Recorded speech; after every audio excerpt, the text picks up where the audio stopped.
Today has been an emotional roller coaster from Giannis trade rumors to Doc saying that's cap to Giannis then going down with the injury 3 minutes into the game against the Pistons, the East-leading Pistons, and then the Bucks finding a way to win. We really don't have much time to waste. There's a lot to unpack on today's episode of Locked On Bucks.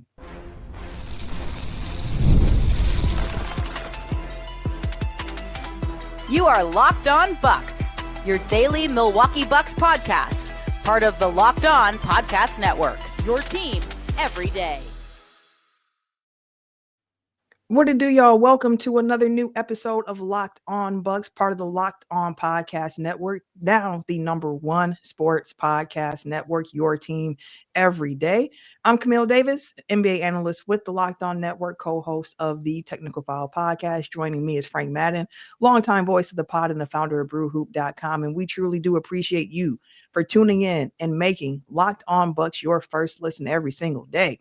We're free and available wherever you get your podcast, as well as on YouTube. And today's episode is brought to you by Game Time. Download the Game Time app, create an account, and use the code LOCKEDONNBA for $20 off of your first purchase. On today's show, like I said, a lot to talk about. Of course, we're going to discuss this gritty Bucks win over the Pistons, the big performances we saw from Kevin Porter Jr., from Ryan Rollins, from Jericho Sims, from AJ Green. We're also going to this. Yeah, I know, Frank, it's crazy, right? Another injury to Giannis, the news around that. But I think we need to actually start at the beginning, just to get a full idea of what the last 8 to 12 hours has been like in Milwaukee, been like for Bucks fans, because ESPN dropped another trade rumor saying that Giannis and his agent have started conversations with the Bucks about Giannis's future and discussing whether his best fit is in Milwaukee or somewhere else. ESPN stated that a resolution was expected in the coming weeks. And then you have Doc Rivers before the game pretty much saying, like, this is all cap. Like, I want to be very, very clear for one more time, the 50th time, whatever time this is, 30th time. Giannis has never asked to be traded, ever. I cannot make that more clear, is what Doc Rivers said. He added that the reason that this is all out is because we're not playing well. When we started the season, people were saying we're going to be really good, so let's just keep it a buck. We ain't playing well. Had a tough loss to the Wizards, and now here we are again. And where I want to start from this, Frank, is just what were your initial action or reaction to seeing these trade rumors bubble back up again? Because for me, the first feeling that I had after kind of being like, wait, what, was just a little disappointment, because it felt to me like going into the season with what was said at training camp and everything, that he was going to give this season a try, give it the old Spider-Man try, just see how this all would shake out. And I didn't think that an in-season trade would be anything entertained by Giannis and crew. So I just had tons of disappointment of like, is this where we're at in the middle of the season? But then hearing Doc and hearing reports too from The Athletic, Eric Name put it out there that team sources also said like this is being overblown a bit in regards to Giannis wanting out of Milwaukee. But Frank, what were your initial reactions to the trade rumors that hit the scene today about Giannis wanting out of Milwaukee? So I feel like let me start with, the rock bottom of probably everything was Dame going down with the injury, and then the Bucks, obviously getting dumped out of last year's playoffs. I think that was probably like the inflection point that burst the bubble of, the Bucks having some path to contention.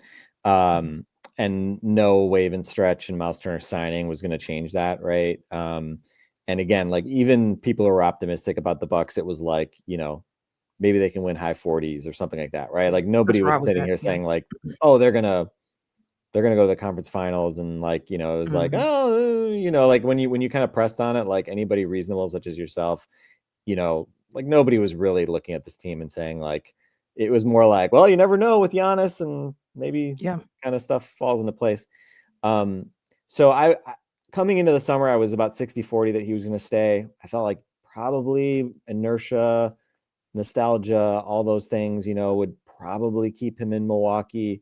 And also just, I think like his selectiveness about the context of him leaving. I don't think he would ever want to just like leave for the sake of leaving. I think he cares a lot about his legacy. in Milwaukee and in general. So just becoming like some guy who bounces around, over the next 5 years and doesn't win because he just is on random teams like that. That's absolutely going to hurt his legacy versus just even if he just kind of ends up being like a Dirk type who kind of fades away with his original team. So, and then I think by the time we got to like July, I felt like, okay, at this point, like he hasn't asked for a trade. Like, I don't think this is happening. I joked, I think was it early August that we were just waiting on the Thanasis signing on Labor Day weekend. And then we got that.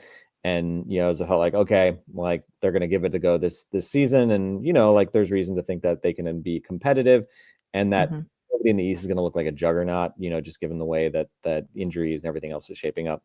So I thought like, I felt like he's going to be here for this season.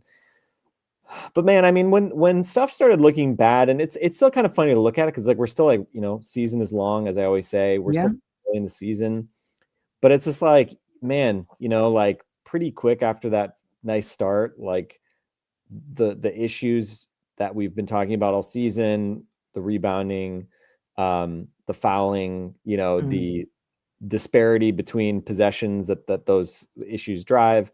And obviously what has happened whenever he's off the floor, whether it was when he was injured or just when he was resting in games, I think his plus minus going into the other night was like the best it's been since like early Bud years.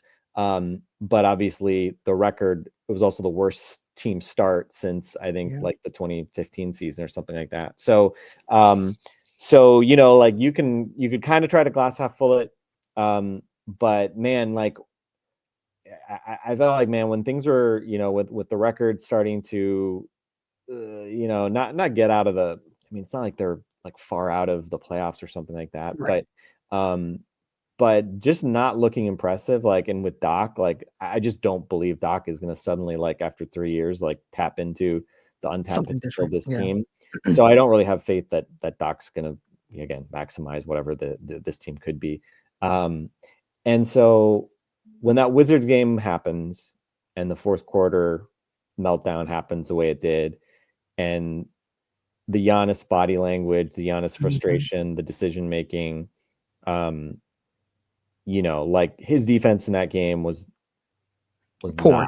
It was poor. It was not up to his standards. And he has done this. I mean, it's not like this is the first time he's ever had a game like this or something like that, right? I mean, we can all be honest about Giannis. We love him. He's the greatest athlete I would argue he's arguably the single most consequential athlete, in terms of like just overall positivity, maybe even in Wisconsin sports history. I know there's others that have won more championships with the Packers. But when you think about just his kind of complete legacy, certainly nobody in our lifetimes has come close, right? Especially when you look at like the way Rodgers and Favre kind of went out. So he's above reproach in the grand scheme of the universe. But like what we saw from him in that game was like, man, he does not, like, this is not the body language. This is not the play of a guy who is like feeling like he's happy and like we just got to keep our head down, whatever, right? All the stuff that Giannis says. So I fully expected like we were going to get some reports exactly like what we started to see. We got him. And we got him. And it was just like, yep. Okay. Shams dropped his, like, not surprising. The fact that it wasn't like an outright, like he's demanded a trade was like, oh, okay. Well, he hasn't officially demanded a trade. So maybe there's still hope. So, and when Doc came and did his, like, like he's never had a trade. I was like, okay, that's nice, Doc. Like, I'm not buying that. Like everything is great and Giannis will never leave. Like, I don't know. I mean, I think you, me, Justin have kind of are squarely in the, like, the way Shams reports stuff and so, like whatever. And the way he communicates it is sometimes like very muddled and confusing, but like, this isn't just some pure conspiracy from like ESPN or the NBA to run Giannis out of Milwaukee. People in Giannis's camp and Giannis himself are not putting a stop to these things.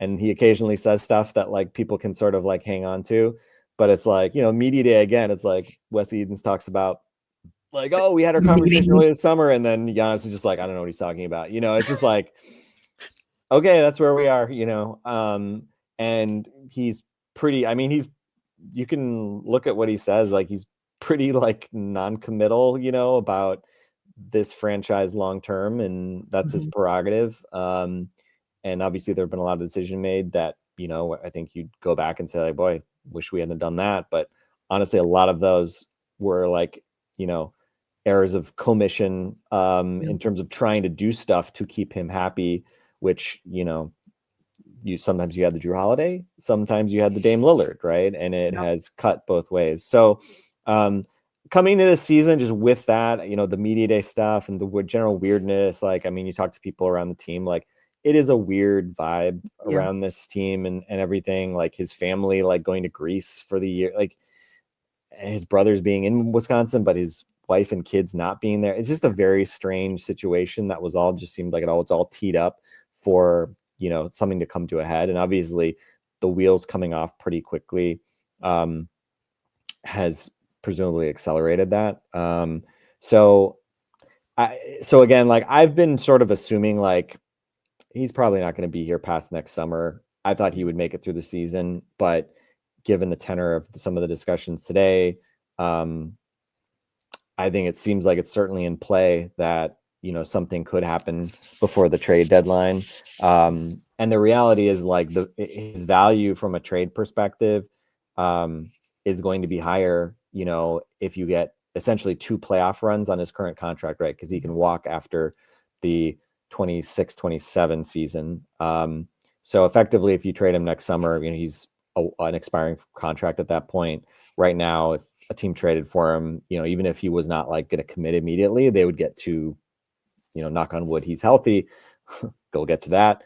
They would get 2 playoff runs out of him. So, and I also think just like with like the Atlanta situation, owning the Pelicans pick / the worst of the Pelicans and the Bucks pick, there's like an interesting dynamic here. And with the Bucks being where they are and potentially being able to keep their pick, there's like a unique window here from a trade perspective where they could get, I think, more value than they potentially could next summer. So again, like if I'm the Bucks, I'm not looking to trade Giannis. Like he means too much to this franchise. I know some people I've seen, but even Bucks fans are saying like, hey, time to cut bait, right? Like get what you can and turn the page.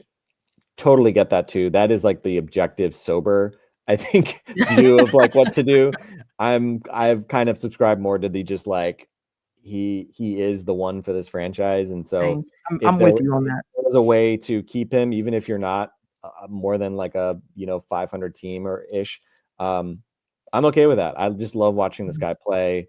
And, if you trade him for picks and whatever, like you're not competing anytime soon otherwise either. It's for the future if you do that. Yeah, exactly. So, so I've been assuming, like I said, probably, it was, worse than a coin flip odds that he would stay beyond next summer anyway, most likely, because I just don't see this team going anywhere.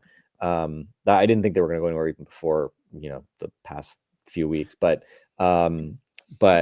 anyway, so that's kind of like where my head's been at. So I guess I would say,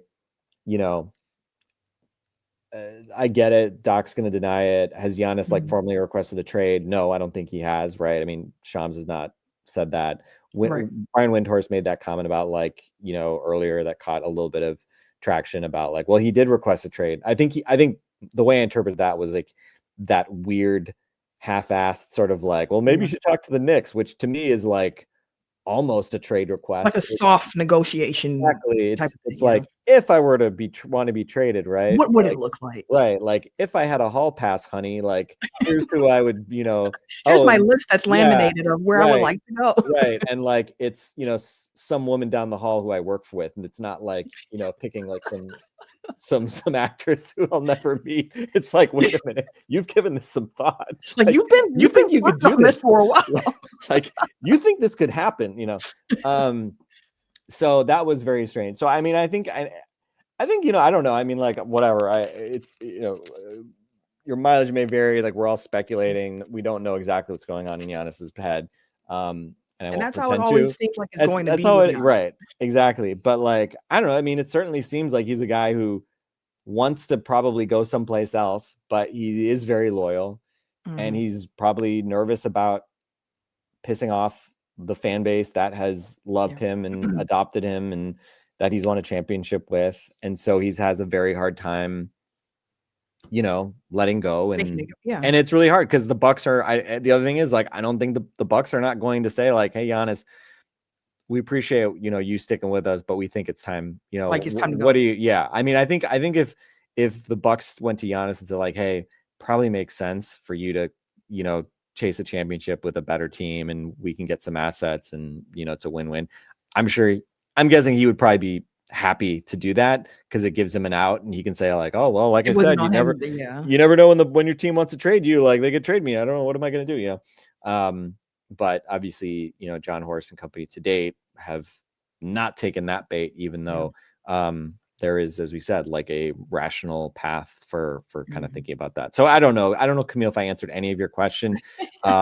It's sad and, it's a lot of different emotions that come with but like we've been preparing for this, right? Like nobody should be shocked blown that this away. is even in the ether right now. Exactly. I don't think people should be naive and saying like, oh, see, Shams, Doc said no, it didn't happen, so he's happy. Like, come on.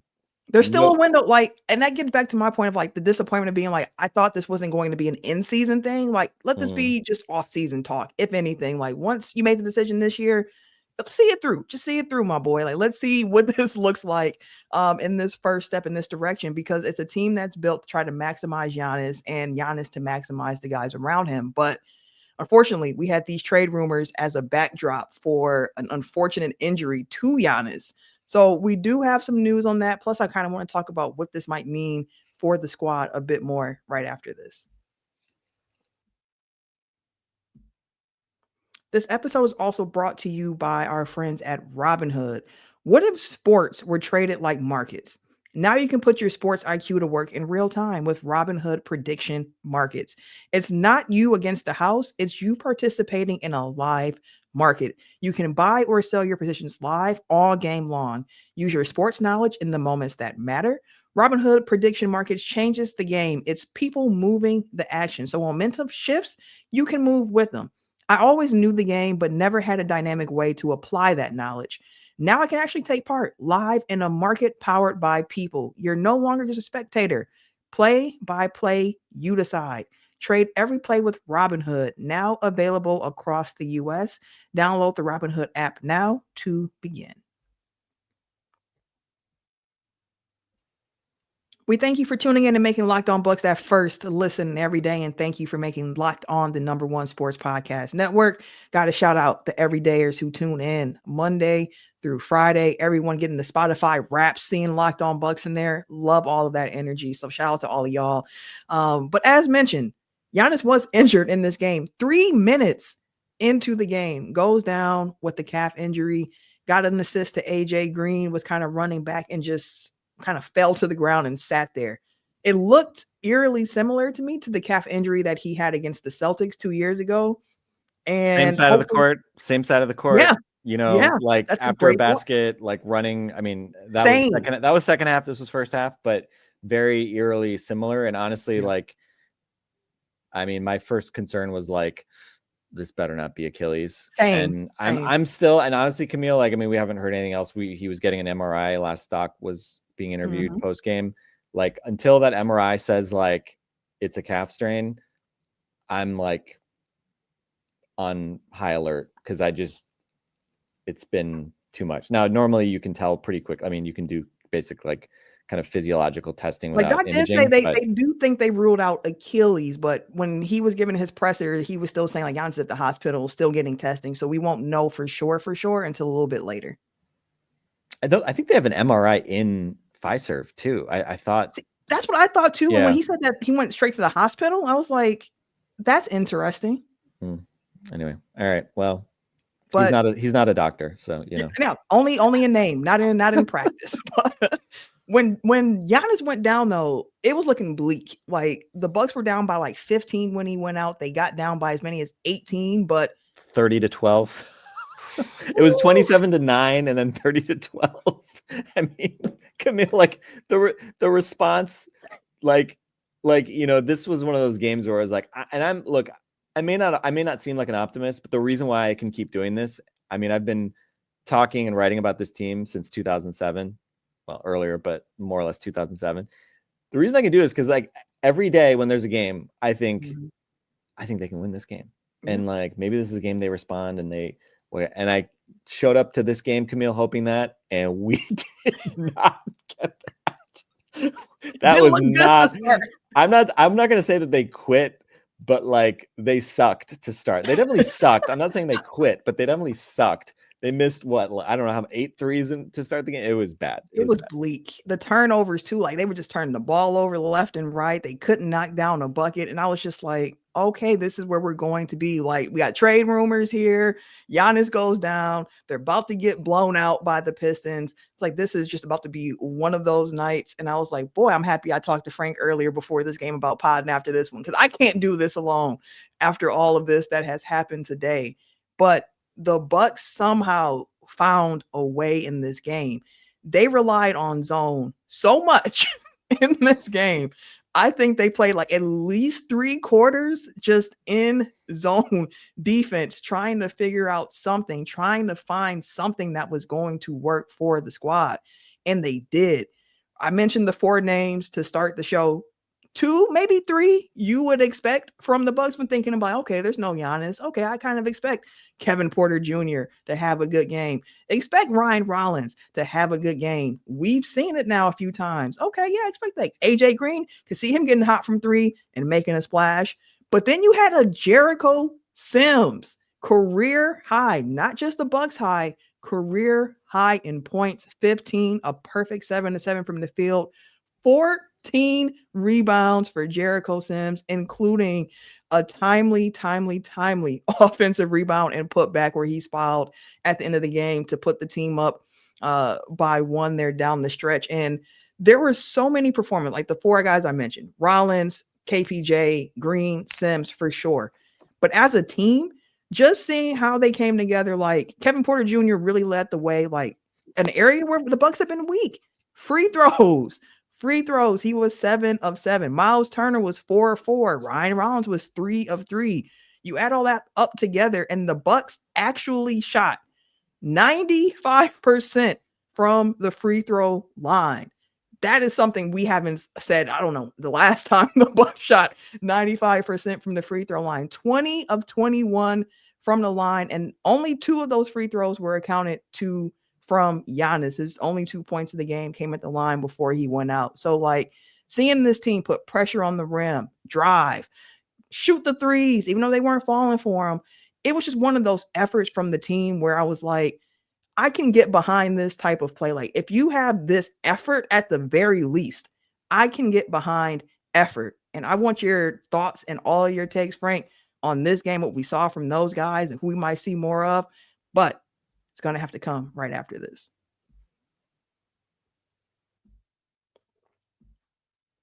A word from our friends over at Game Time, because the World Cup is coming back to North America for the first time since 1994. And with 48 teams for the first time ever, it's going to be massive. So let's be honest, right? We know getting tickets is the hardest part normally, and that's why Game Time is so clutch. It gives real fans a real advantage when it comes to grabbing those seats. With Game Time, you can track price drops in real time, get alerts when great seats open, and buy tickets the moment they hit the app. It puts the power back into your hands, and it makes going to the World Cup realistic instead of impossible. Pick a game, tap a section, and have your tickets locked in within minutes. No confusion, no hunting for fine print. Prices include fees up front, which I love. There are no last-second surprises at checkout, so take the guesswork out of buying World Cup tickets. And every match, every concert or event, do it with Game Time. Download the Game Time app, create an account, and use the code LOCKEDONNBA for $20 off your first purchase. Terms apply. Again, download the app, make an account, use that code LOCKEDONNBA for $20 off. Swipe, tap, ticket, go, Game Time.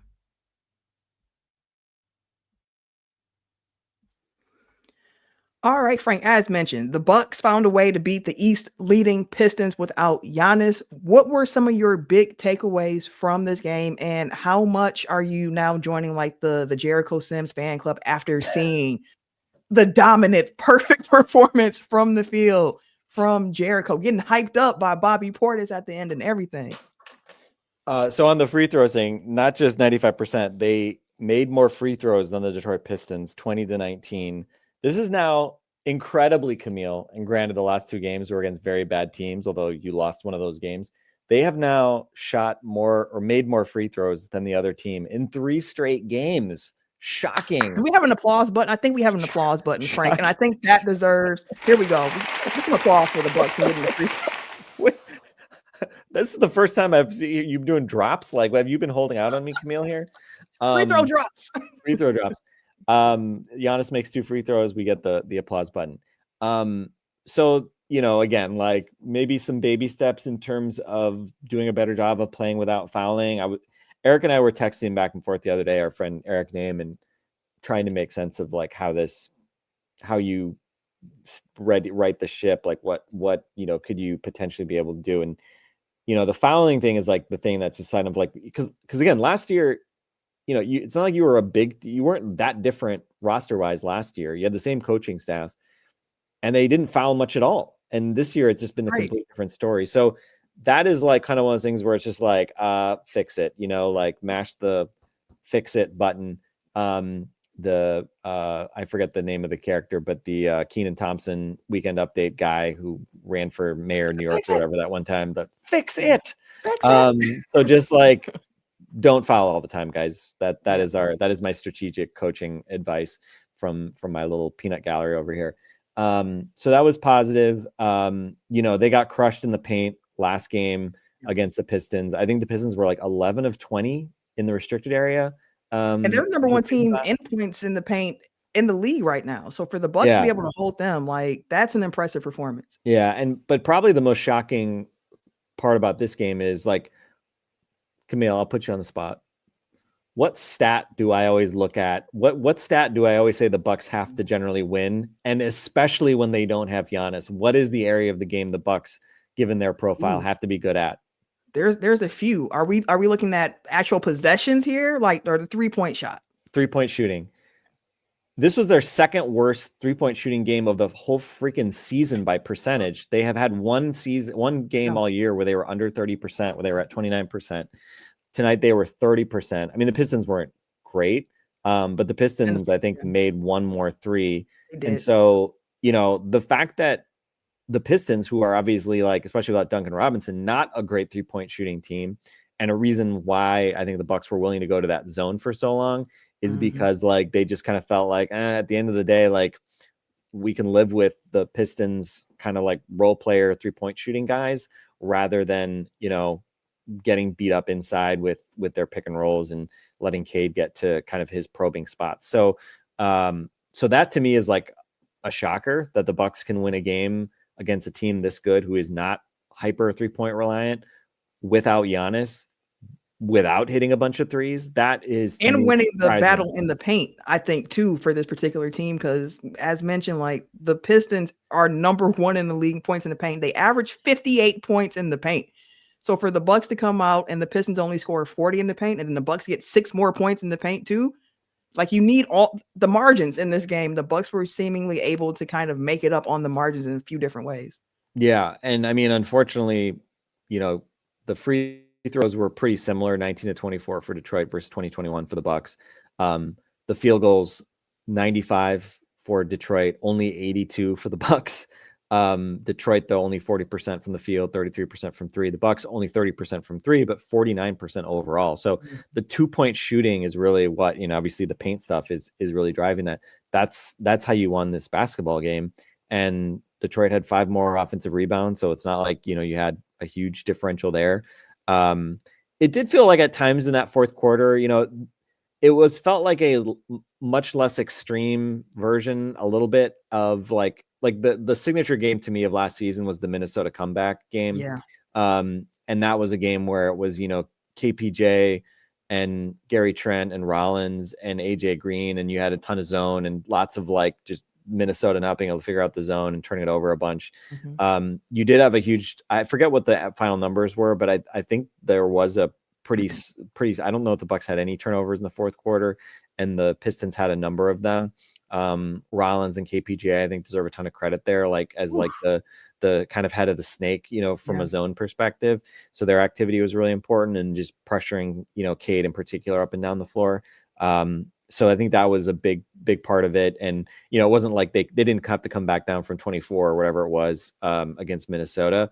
But, you know, again, like they were down, were they down like 8 early in the fourth quarter, something like that? I mean, you know, they had to dig their way out of it. And again, it's the kind of resiliency, like, you don't know if you're going to get it. And again, you don't know what version of this team you're going to get on Friday. Like, I mean, let's be honest. Like, we all can sit here and cross our fingers that they've tapped into something. Or, you know, Bobby Portis talked about sort of them having a team meeting earlier today, where I think, you know, and AJ Green talked and alluded to, I think, some of the concepts about needing to lock in and, you know, support each other and all those sorts of things. But that's all fine and good. You got to go do it on the floor. And, you know, I think the response from especially those 4 guys that we mentioned, the 3 guards, and then the very surprising Jericho Sims, that was probably the, you know, I mean, that's exactly what you would want to see, especially going down bigs early and, you know, looking like a team that was ready to wave the white flag.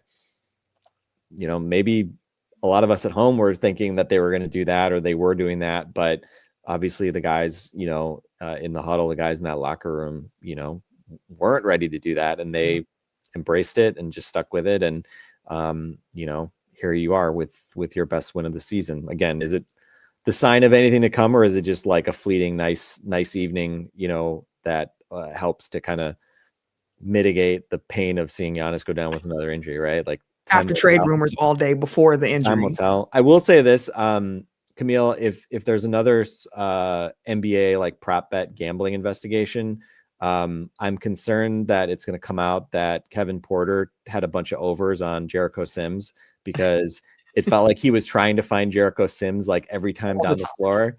And but it's actually interesting though, because I feel like when Sims has been playing, even before KPJ came back, like, he's always in the actions, probably because it's usually the worst defender guarding him, you know, but he is like for a guy who, you know, has not great hands and basically no ball skills. Like, I feel like when he's in the game, he touches the ball a ton. Like, he's doing lots of dribble handoffs, lots of pick and rolls. Like, he gets probably, like, you know, I don't know how many lobs have been thrown to him. Like, the success rate on lobs are very low. Not always his fault.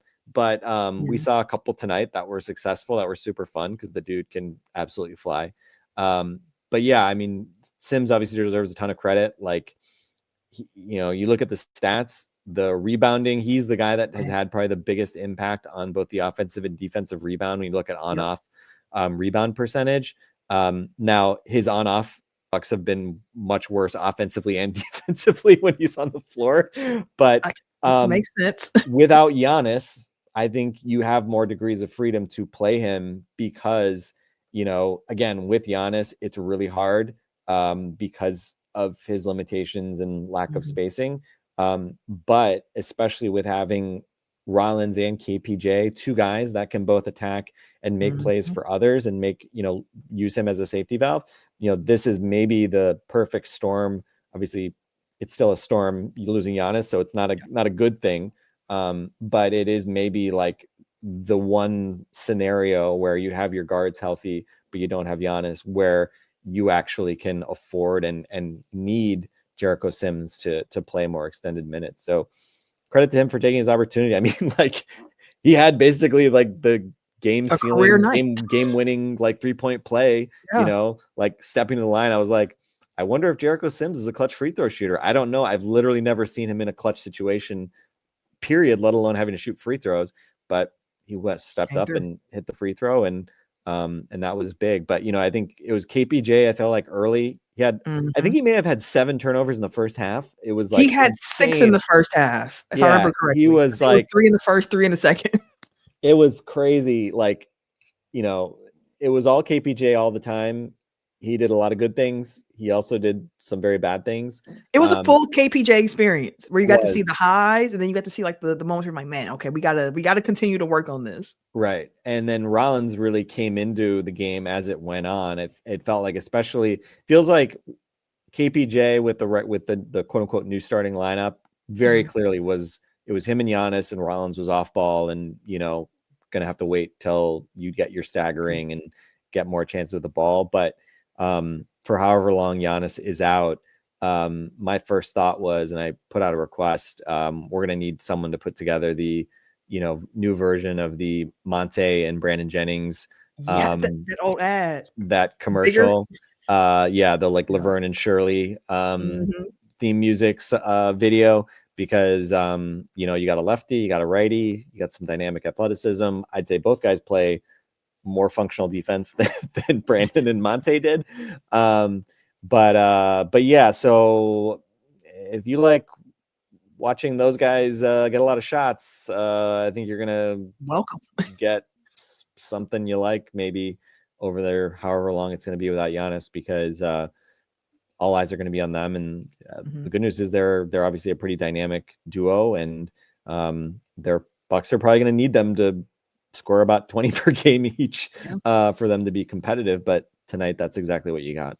Yeah, they combined for 48 points tonight between Rollins and Kevin Porter Jr. You're going to need that. And I thought Rollins' defense, too, at the end of the game in that zone, really just being a bother to Cade Cunningham was just, it's fun to watch guys play good defense. So seeing the Bucks kind of get to that, especially against somebody like Cade, who has been cooking, was fun. But as mentioned, we should know more about the Giannis injury news tomorrow. We know we're going to have a new episode of Locked On Bucks tomorrow as well. So make sure that you stay locked into Locked On Bucks. And we thank you for making Locked On Bucks your first listen. For that second listen, go and check out Locked On Fantasy Basketball with Josh Lloyd.